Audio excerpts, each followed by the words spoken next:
Welcome in or welcome back. Today we're going to be doing a reading that is about overcoming the monster and something to do with a competition.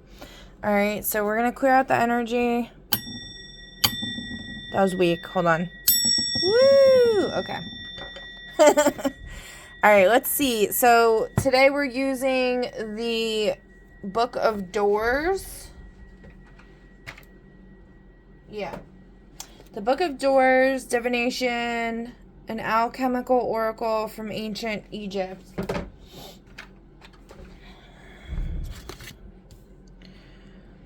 So,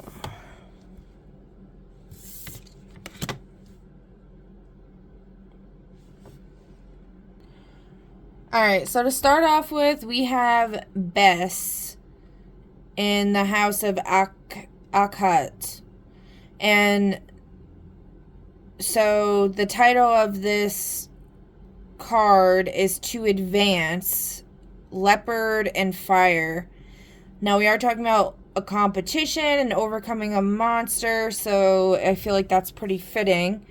It says Bes is a god of laughter, joy, and pleasure. Hold on, let me actually read this part. Bes is shown as a dwarf god with a huge bearded head and squat, bowed body. The skin he wears is from the leopard family. Its tail touches the ground behind him.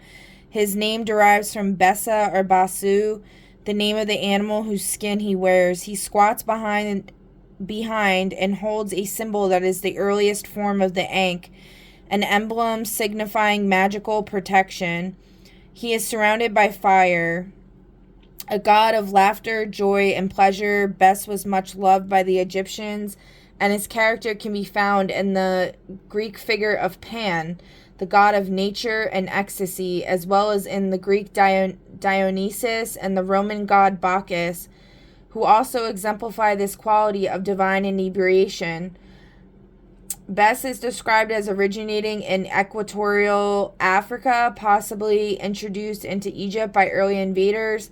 The early pharaohs were known for their custom of keeping a pygmy for the court's entertainment, a tradition followed by medieval European kings, although the dwarf later became nothing but a buffoon and the real nature of the principle he symbolized was forgotten.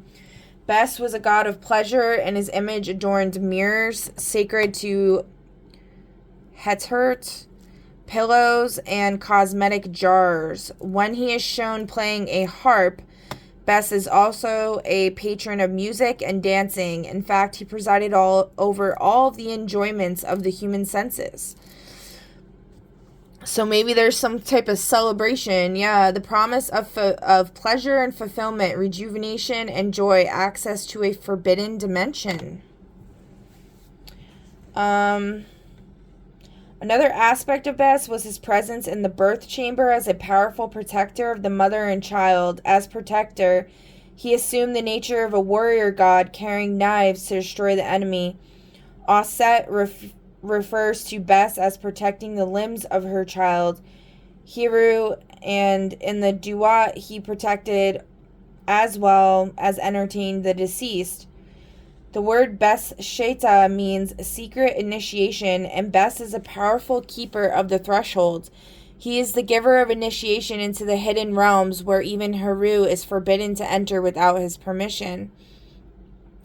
In later times, Bes was worshipped as a sun god, assimilating both the forms of Heru as a child and of Atum as an old man. One description has Bes with the body and wings of a hawk, joined with the body of a strong young man and the head of a very old man.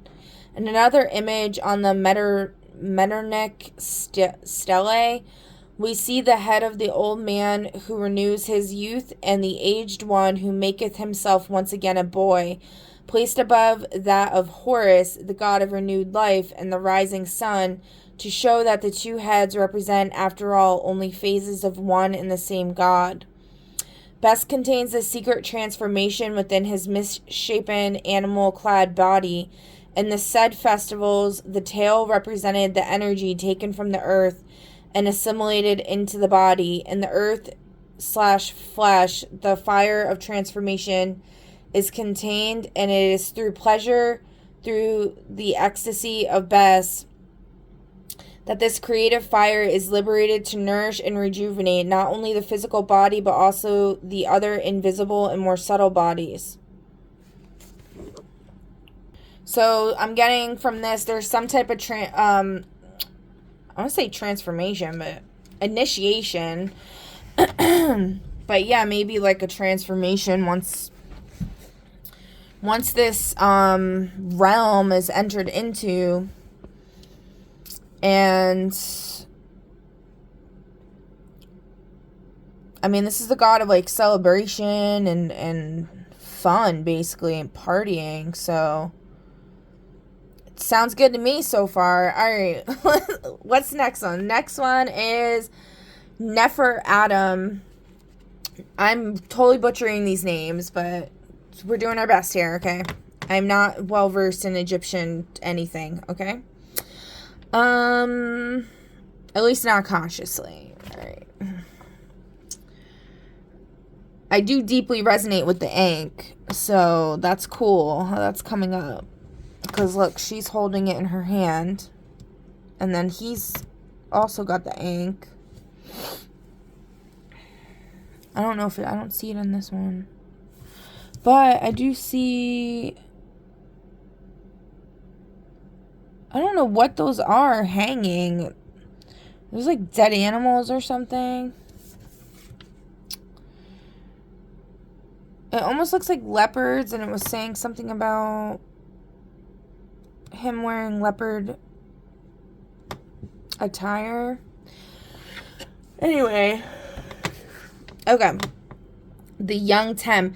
Nefertum, the child of Sekhmet and Ptah, completes the triad of the gods of Memphis. Nefertum is the divine lotus, the sacred flower of the Egyptians that grew in abundance in the delta waterways. Love for its fragrant beauty as well as its narcotic properties, the blue lotus was the variety most prized, and lotus blossom perfume, distilled and stored in precious flasks, was widely used in the people's magical life. From earliest times, Nefertum was associated with the lotus flower. One verse from the Book of the Dead describes Nefertum rising as the lotus at the nostrils of Ra, and he is depicted dancing as a young child on the flower,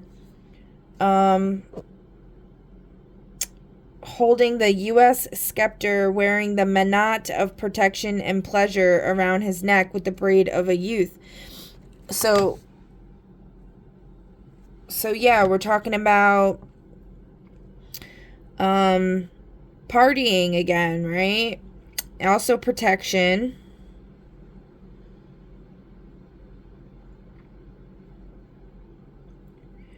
Okay, anyway, this braid is the emblem of Heru the child, where the left side of the young person's head was shaven except for this single Heru lock called Rut. He is the young Tem, the sun god rising on the lotus flower from the primeval waters. The lotus emerging from the water became a symbol of the sun rising from the darkness, and for the Ka rising from the body of the dead.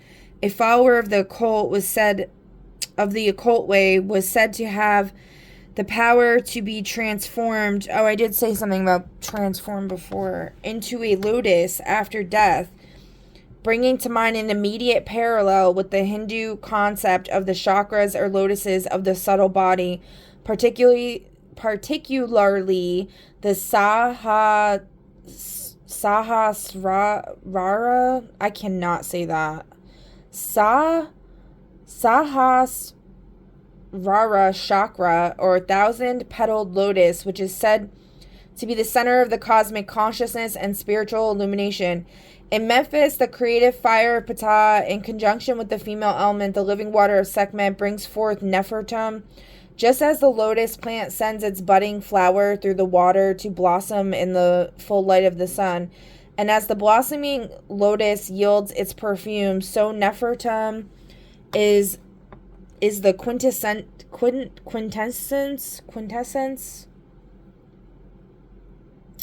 the purest essence distilled from fire and water. Another image of Nefertum shows him standing on the back of a lion or with a lion's head and bound as a mummy like his father Ptah. He's also the 34th assessor in the Hall of Ma'at. So the divinatory meaning here is the joy of realization, the distillation of experience, also a young lover or a child. And the other one, just to tie it back in, was the promise of pleasure and fulfillment, rejuvenation and joy, access to a forbidden dimension. All right, and then lastly, we have Osar in the house of Ra. So he who is seen, combined in the hieroglyph for Osar or Osiris, are the throne of Aset and the eye. Here the cosmic power is brought down to earth and into human form. As a human, Aset faces both the inevitability of death and the possibility of resurrection. Throughout the dynasties and from the very earliest times, the cult of Osir played a very important part in the Egyptian pantheon. Occult tradition asserts that he and Aset came to earth bringing with them the knowledge of all the sciences and spawned a race of divine beings to ensure the continuity of this stellar knowledge. As Aset symbolized the star Sirius, so the soul of Osir dwelt in Orion, and through their union, the mystery of human life was conceived. Through the dynasties, Osir assumed many forms, but his most important role in the Egyptian religion was as a neter of the dead. The occult knowledge and mysteries imparted to the pharaohs and priesthood was based on Ra and the power coming from Sirius, but the whole Egyptian popular religion was based on Osar, with the promise to his worshippers that they too could gain immortality after death. Osir is the god of generative power, but not the god of the royal power. The occult way to enlightenment, that is through Ra, the sun beyond the sun. Instead, the way of Osir is the journey through death, resurrection, and reincarnation. So I'm just thinking why is it in reverse? So maybe it's saying, well, we'll do a clarifier in a minute. All right, as the awesome god of the dead, Osir appears as a mummy representing the spirit enclosed in matter and bound in human form, but the fine weaving of the linen embalming cloths includes Neith, who weaves together the threads interconnecting all principles, all existence. This reminded me, somebody was talking about how they had to redo the timeline for our realm or whatever, and it was the only timeline they had to change because something happened, I guess. I don't know. And the person was describing it as someone weaving golden threads together. I get for each person or something. I'm not really sure, but anyway, Osir is wrapped in this transcendental knowledge, by which means the body is transmuted and the integrity of consciousness is preserved even through the death of the physical form. He holds two scepters to signify the two alchemical phases of sublimation and fermentation.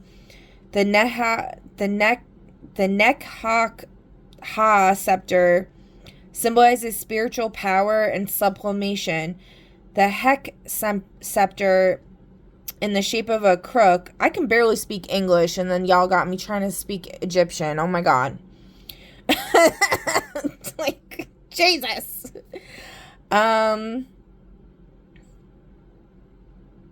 Okay.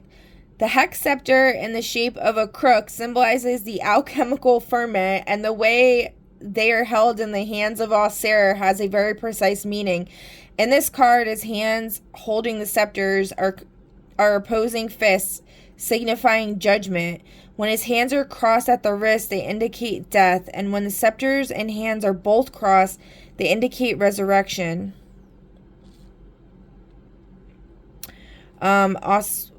So when his hands are crossed at the wrists, it indicates death, and when the scepters and hands are both crossed, so it's neither of those in this picture. It's just the scepters being crossed. Indicate resurrection. Auxerre wears the Atef crown on the either side of his throne. Okay.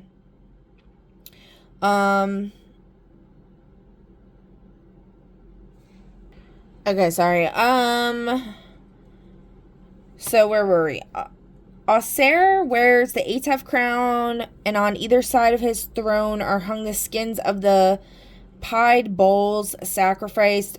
Oh, that's what that is. Bulls. Sacrificed during the funeral ceremony. Their heads have been cut off and blood drips into the sacrificial bowls. Ew. Maybe that's what it's saying, is like there's going to be no more of that with the sacrificial crap. There's just going to be like fun and partying. Hey, I'm down for that, dude. Or like those that sacrifice are not going to win this competition.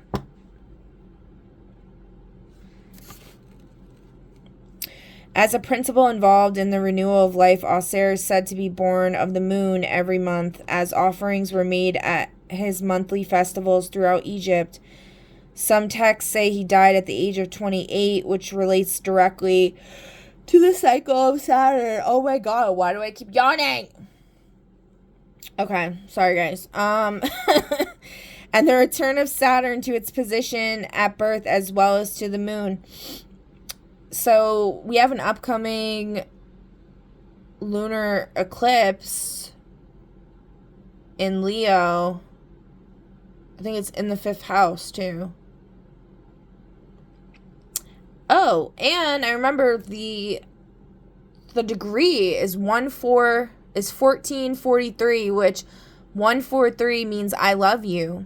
And Leo in the 5th house is all about creativity and love and like, yeah, like partying and having fun. So there's like this big portal kind of opening for that, I think.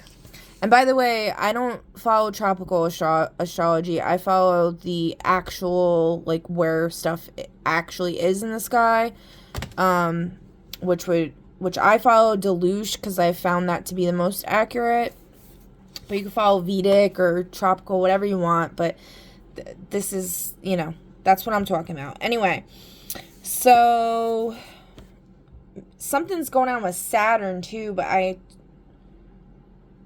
can't pull it up on my phone right now. Dang. You know what? Since we're talking about planets, why don't we just roll the dice and see? Virgo in the 12th with Uranus. Something unexpected, something hidden. Somebody's plans.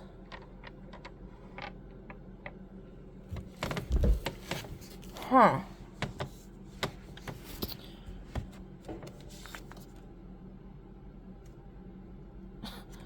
I just decided to pull. We got Bigfoot in the reverse. So it's not Bigfoot. Person with lots and lots of cats. I just recently found out what is it called? Okay, so what I was trying to say, before I had to pause again, I recently found out the demiurge that was created by Sophia. If you follow Gnosticism, his name's Yaldabaoth, and he has the head of a lion and the body of a snake. And when I've been doing like prayers and stuff like that, invocations, when I was doing like a 12-hour one, trying to call for protection for the children, for all to free like trapped souls and stuff like that, I was hearing like a cat purring. They didn't sound hostile or anything, which the last time I heard a cat was 3 years ago when I was in, I guess, like a spiritual awakening or something. And I heard a cat, like, as if they were in a fight and they got, like, attacked or something. And, or, like, they were attacking someone. I don't know. I'm not really sure, but anyway, I mean, cats are, like, sacred animals. It doesn't necessarily have to be associated with Yaldabaoth, but it might be, because he's all about, like, sacrificing and eating babies and stuff. So, and we are talking about overcoming the monster, right? Alright, so back to the book. Saturn is intimately associated with the cycles of death and transformation, and Aser, as the god of the dead, represented that which has passed and gone, but his power of regeneration is expressed in his child Heru, who is the new king. Oh, and the first card was saying that Bes controls who goes into the portal, and even Heru. So, oh geez, my throat chakra is like seriously acting up here. Okay.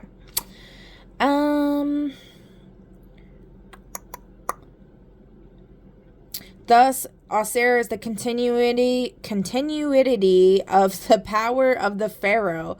In the Egyptian genealogy, Aser, Aset, Nepthet, Heru, and Seth were all born from Nut, one of the 8 primordials. On the first of the 5 intercalary days, said to be unlucky by the Egyptians, Aser was born, and he was proclaimed Lord of Creation. As king of Egypt, he is shown wearing the white crown of the south, the earliest center of his cult. Although it spread to include all of Egypt, he established temples for the gods and a code of laws for the people to follow, and his rule was a time of peace for the land. When he set out to teach the other nations of the world, Aset ruled in his absence. Okay, but when he returned, he fell prey to the evil intentions of his brother Seth. At a great banquet, Seth tricked him into lying in a chest made exactly to his measurements, which was then sealed and cast into the Nile. The chest was carried by the sea to Byblos, where it lodged in the branches of a huge tamarisk tree. The tree grew to enclose the chest and was eventually cut down by the king of that country, who admired its great size, had it made into a pillar to support his palace. This tree trunk is referred to as the Hieroglyph Tet, a name by which Aser is often called, indicating the column of the spine and having the meaning of stability. Oh, and also it's saying, so it's talking about a king who made it into the pillar to support his palace, and it's in the reverse, so maybe it's talking about the ruling class on this planet right now, or in this realm, whatever you want to call it. They're in the reverse, so I don't know if that means they're gonna lose or whatever, but I mean, oh wow, okay. The Satanic Bible just fell, which, by the way, this is not mine. This was my children's father's. I mean, my children. Yeah, did I say that right? Anyway, he read like a lot of different kinds of texts, like the Bible, and he had like 5 copies of the Bible. He had this.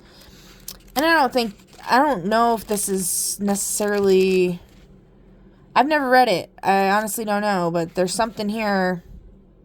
Okay, that's disturbing. Yeah, he was death metal, so like, oh my god. Let's see. Maybe there's a message here that we need to...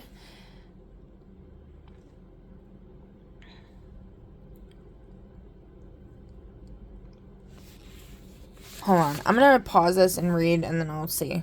Hold on. Okay, so, I mean, this doesn't seem like a very bad message or anything, so I guess I'll read it. So, it's talking about... Generally, those who need to endure a certain amount of hardship to produce to their full capabilities are in basically artistic vocations. More will be said later about fulfillment through self-denial. This does not mean to imply that all artists fit into this category. On the contrary, many artists are unable to produce unless their basic animal needs have been satisfied. For the most part, it is not the artist or individualist, but the average middle-class working man or woman who is lacking the proper release for their desires. It is ironic that the responsible, respectable person, the one who pays society's bills, should be the one given the least in return. Ain't that the truth, right? It is he who must be ever conscious of his moral obligations and who is condemned for normally indulging in his natural desires. The satanic religion considers this a gross injustice. He who upholds his responsibilities should be entitled to the pleasures of his choice without censure from the society he serves. Well, I mean, within reason, though. Like, we're not supporting any type of, like the animal sacrifice and all that crap, like, and then the image on here, I'm not into that. I don't like that. I like death metal music and stuff, but, like, I'm not into, like, displaying dead animals or glorifying dead animals, and especially not dead people. Like, I'm not into that at all.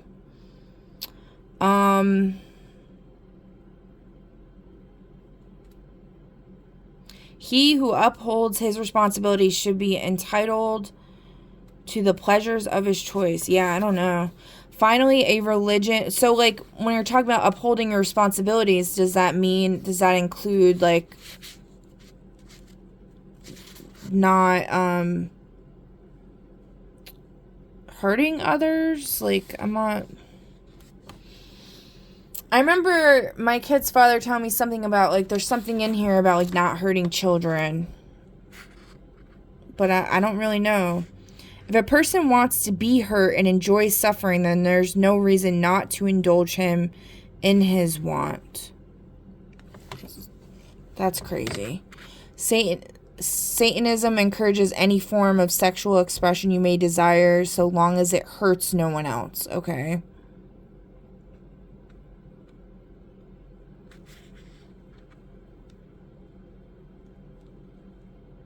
Alright, so, I mean, it's, like, I guess this form of it is, like, more not talking about, like, yeah, I don't know.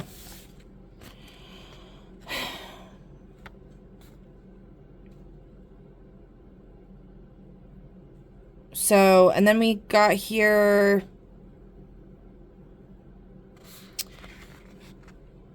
I feel like there's something here, so let's just see.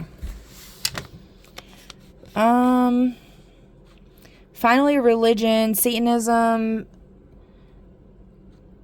has been formed, which commends and rewards those who support the society in which they live, instead of denouncing them for their human needs. From every set of principles, be it religious, political, or philosophical, some good can be extracted.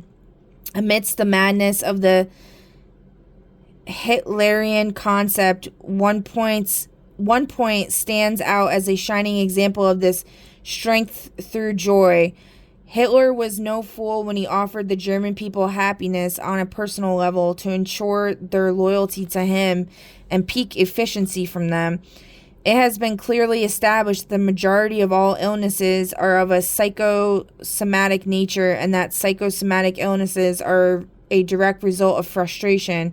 It has been said that the good die young. The good, by Christian standards, do die young.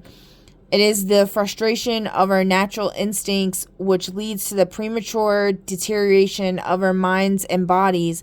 It has become very fashionable to concentrate on the betterment of the mind and spirit, and to consider giving pleasure to one's body, the very shell without which the mind and spirit could not exist, to be coarse, crude, and unrefined. As of late, most people who deem themselves emancipated have left normalcy only to transcend into idiocy, by way of bending their behinds around to meet their navels, subsisting on wild and exotic diets like brown rice and tea. They feel they will arrive at a great state of spiritual development. Hogwash, says the Satanist. He would rather eat a good, hearty meal, exercise his imagination, and transcend by means of physical and emotional fulfillment. It seems to the Satanist that after being harnessed with unreasonable religious demands for so many centuries, one would welcome the chance to be human for once. By being human, I guess they're saying, like, you know, yeah, this idea of, like, veganism and stuff's been coming up a lot for me personally lately, and I've been working on purification because I've been under spiritual attack, like, insanely bad for quite some time now, and I'm, like, so tired of it. So I started praying and calling on the angels and stuff like that, and it seems to have really worked, like, through the Solomon's Keys, and I don't know, it's helping me, but I've also, like, changed my diet. I've really tried to purify myself, body, mind, spirit, and all of that. But the thing with the diet is, like, I don't think that people are evil or wrong if they eat meat, but it's a matter of, like, how they're... Oh, first of all, I'm not for eating babies, like baby meat, even like animals. I don't do that. I never did that unless I was, like, tricked into it. Like, one time someone served me veal. So anyway, so, like, that's where I draw the line personally. Morally, I think that's wrong. Really wrong. Now, I think if you should go by your blood type, like if you're type O, it means your ancestors survived off of mainly, like, they had more of a carnivore diet, like meat. So that means, like, your genotype is going to be healthier by eating meat. For me, I'm a blood type A, so, like, I'm not really supposed to eat meat, and I get sick if I eat meat. Like, a lot of it, you know, stuff like that. I'm mainly supposed to eat vegetables and fruit and stuff. So for me, that's where I go with that. And then also, like I was saying, with the displaying of dead animals, I really don't like that. Now, not to get too personal, but I guess I will, because it's my kid's father's book, and it's kind of like, okay, well, you know, people are, the company he keeps a reflection of you, right? Well, when I met him, he did not come off like that. He made himself seem like he was, like, carried around the art of peace with him, and it was about saving animals. And then it was like he did a complete 180 once he had me, and then he was just like, it was just so bad. But anyway, do I think he was, you know, intrinsically evil? No. I think he really did have a good heart, but he had serious trauma that he went through, and then he didn't deal with his trauma. He didn't heal from his trauma, and he perpetuated it instead, which is a big problem in society. And then they try to justify what they do by things like highlighting stuff like this. If a person wants to be hurt and enjoys it, like,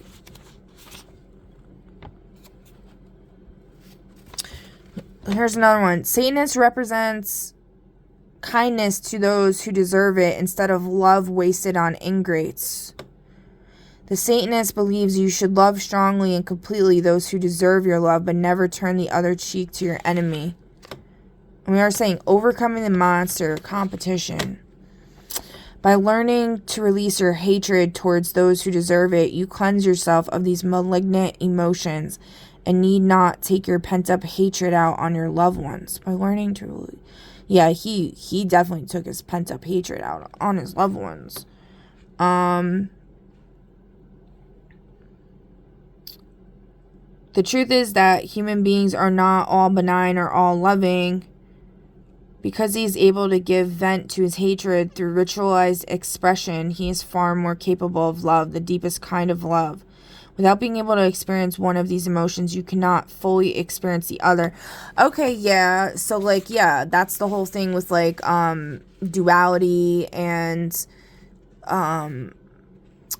like, love and hate are the same thing. They're just on opposite sides of the spectrum. And then there's the whole thing with, like, the true magician learns to control the pendulum so it doesn't go off to either side. It stays in the middle, and that's how you could, like, truly manifest what you want, because you're controlling the outcome. You're not veering off too far to the left or too far to the right.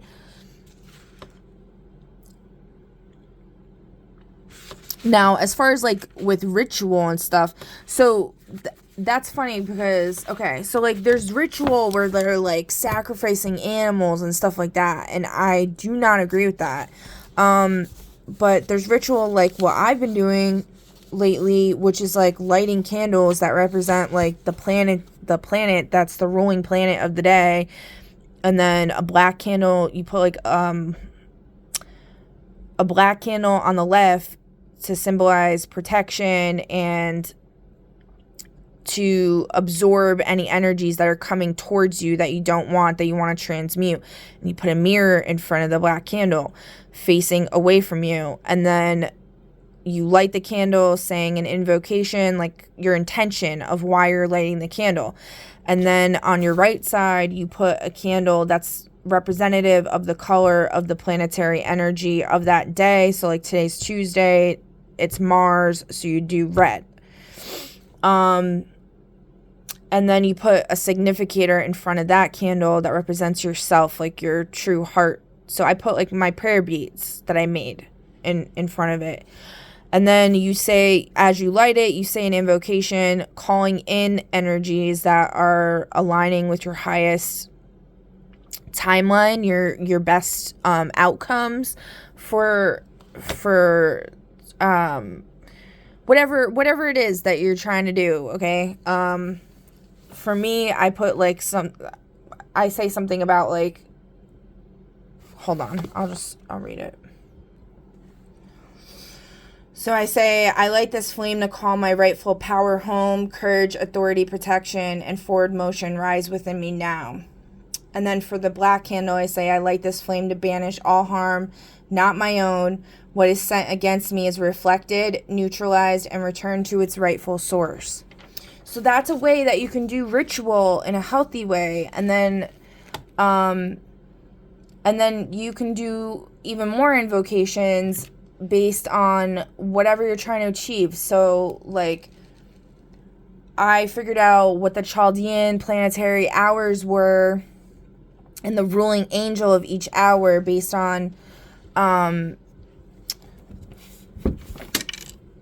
used, what was that? I used this book, Aleister Crowley, S.L. McGregor, and Mathers, and F.C. Conybeare.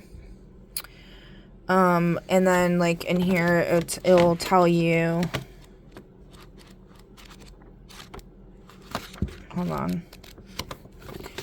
I don't know. I don't know what page it's on. Hold on. So, like, this is the table in here, and then this tells you, like, once you figure out the daytime or nighttime hours, then you can find the angel based on the day of the week that presides over the hours. So, like, right now, we're in Zamael, in Baron the first nighttime hour on Tuesday, okay? So, and the ruling planet is Saturn right now.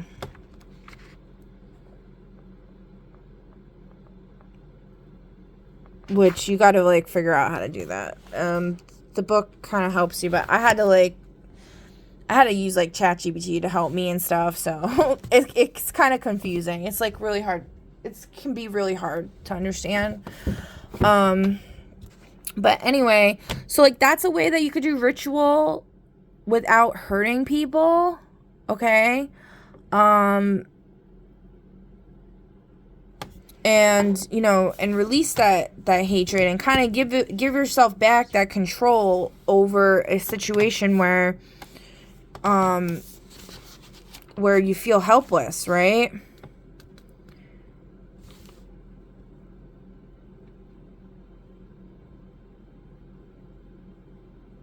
Satan as a god, demigod, personal savior, whatever you wish to call him, was invented by the formulators of every religion on the face of the earth for only one purpose: to preside over man's so-called wicked activities and situations here on earth.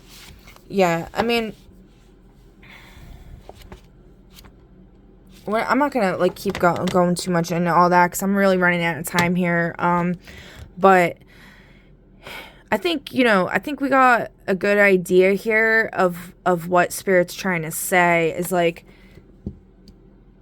this type of sacrifice and stuff is not going to get you through that portal. It's not going to lead to this fun times, celebration. Bess is not going to let anyone in unless they're in the upright and not doing the nasty stuff like Yalda Bayoth, okay? The person with lots and lots of cats.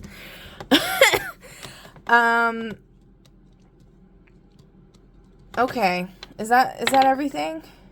Yes. All right. So I think that's a good spot to leave this reading at, guys. I know I didn't finish reading this card, but you know, I think we got what we needed out of this. So please feel free to comment down below, leave your thoughts. I'd love to hear your thoughts. I love hearing people's perspectives on things, as long as they're, you know, expressed with kindness and not being rude. I would prefer that not to be my experience. And like, share, subscribe, follow, all the things. I greatly appreciate it, and I will catch you on the next one. Bye!